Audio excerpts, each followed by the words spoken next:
I'm going to brown some hamburger for our meal today, and I just want to talk a little bit about that. Now you can get a lot of different types of hamburger, and you have 80%, 85%, 90, 93.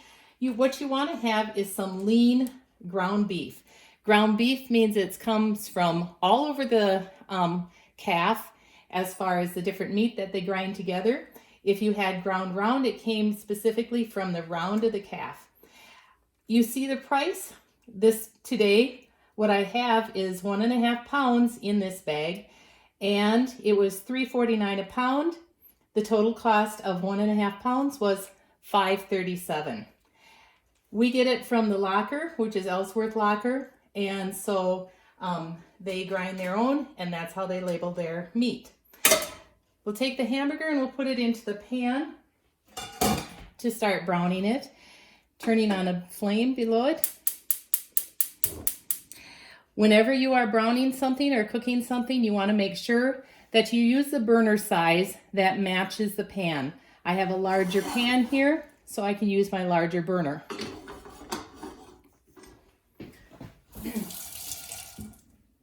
Make sure you keep everything clean when you are working with hamburger, because hamburger has a good source of potential bacteria in it, and so you want to make sure that you have you are cooking it and you keep everything clean that you have used with it. Now this was frozen, and I slightly thawed it out in the microwave. You could refrigerate it and thaw it out to make sure it's all thawed, ready to use. But you never want to thaw hamburger on the counter until it is ready. And so I'm just breaking up that frozen clump in the center there. And starting it. Whenever you are browning hamburger, you want to use a medium temperature. If you use too high of a temperature, you are going to squeeze the proteins and dry out the hamburger and make it less desirable.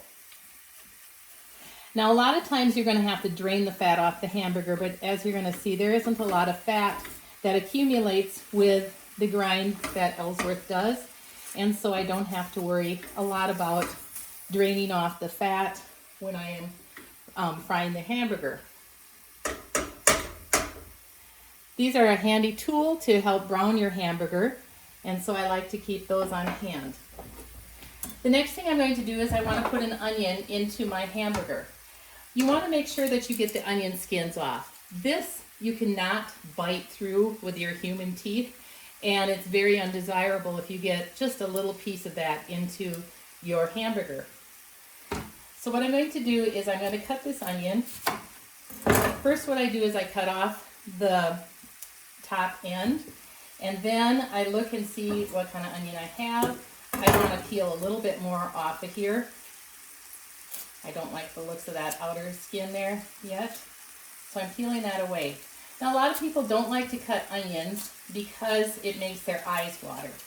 Well, the trick to that is don't cut the root, and try to keep, number one, have a nice sharp knife to cut your onion with, and keep the onion together as much as possible so that the what makes your eyes cry, your tears come to your eyes, is not exposed to you. Okay, I cut that piece off. It looked a little bit, otherwise my onion looks pretty good, and I'm not crying because it is not exposed. I have not cut my root end. Now, in order to safely cut your onion, you're going to want to cut a little chunk off. Put your cut end down so that that's not exposed to the air around you.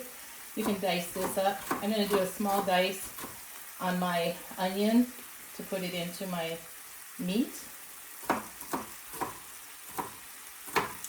Now, I know some people don't like onions. I think they're good. My husband and I like them. I'm making this dish for my husband and myself, and so we like large chunks of onions. You could cut it smaller, but it is nice to have just a little bit of onion in your food. It gives it a little bit more flavor. So if you don't like it so well, dice it smaller, and if you like it, dice it larger. Now what I'm going to do is I'm taking the onion. I have a flat side. I have it tipped this way, but I'm going to slice through it, trying to keep it all together, using the root to help me hold that together.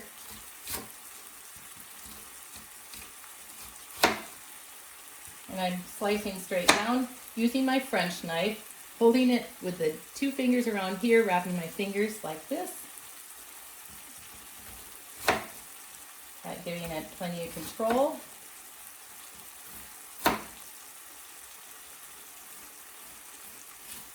I now have some cuts through my onion.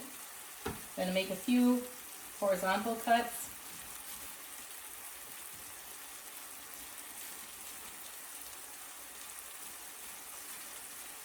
And a couple of pieces fell off. I'll set them over there. Now I'm going to do the dice. Now what I like about this is it's all together. I am not crying, and trust me, I would cry if the onion was hot. But now I have this nice dice that I can put directly into my frying pan.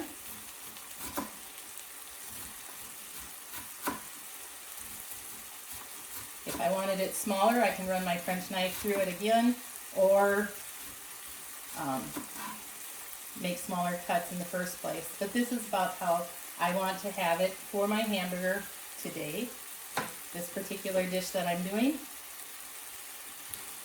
And so, again, I know some people don't like onions, but you fix the food to what you like. I'm going to set this aside. Later off camera, I will be dicing the rest of that up small. And if I don't use it, I might just put it in the refrigerator or in the freezer after I dice it up. So when a recipe calls for a tablespoon of onion, I can just go to the freezer and I can take out just a little bit of onion and put it in the dish without having to go through getting the knife and the cutting board all dirty. Now whenever you take the knife and you scrape off your cutting board, as I'm going to scrape these onions into the hamburger, you use the back side of your French knife, otherwise you're going to dull the blade of the sharp side. So I'm just going to push these into my hamburger. It does not call for this many onions. Like I said, I like onions. And so I'm putting them all in there. So I've continued to chop through this, the hamburger, until all the pink has been cooked off. When you cook it this way, you don't necessarily have to use a thermometer to check the temperature. If you were going to be cooking this on a grill or frying the hamburger in a hamburger patty, you would take a thermometer and check the temperature and make sure that your hamburger has reached a temperature of 165 to make sure it is done. As I brown the hamburger and get that slight caramelization, Maillard reaction on the outside of the hamburger, I am going to just get the pink, brown this until the pink is gone, because I will be using it in a dish that will also be cooked for a longer time, and there'll be further cooking on the hamburger. So that is how you brown hamburger.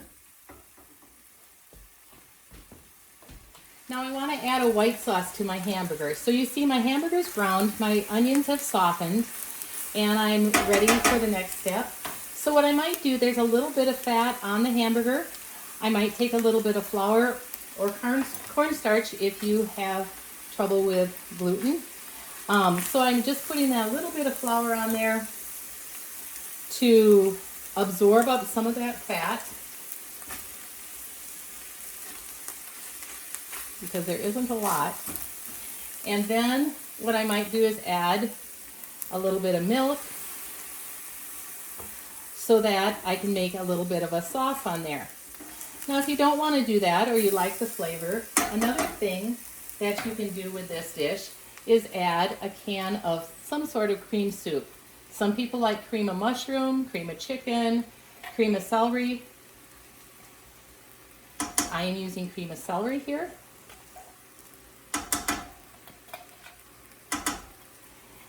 Now I have a nice thick sauce for my base of the tater tot hot dish.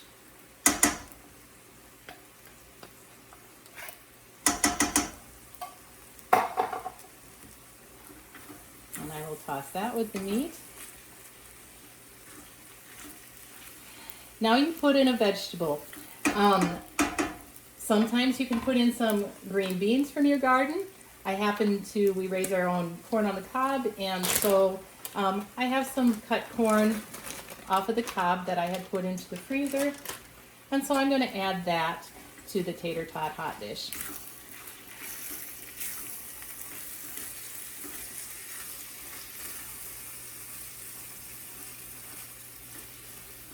Once this is all stirred in, I will put it into a pan to bake it in the oven.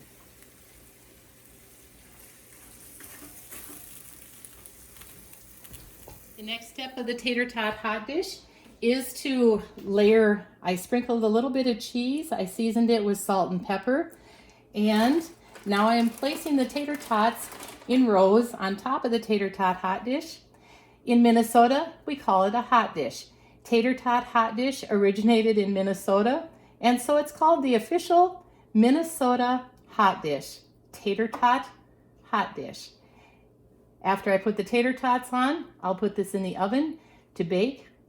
The meat is done, so all I want to do is crisp up the tater tots that are on top of the hot dish, and there you have it, a Minnesota tater tot hot dish.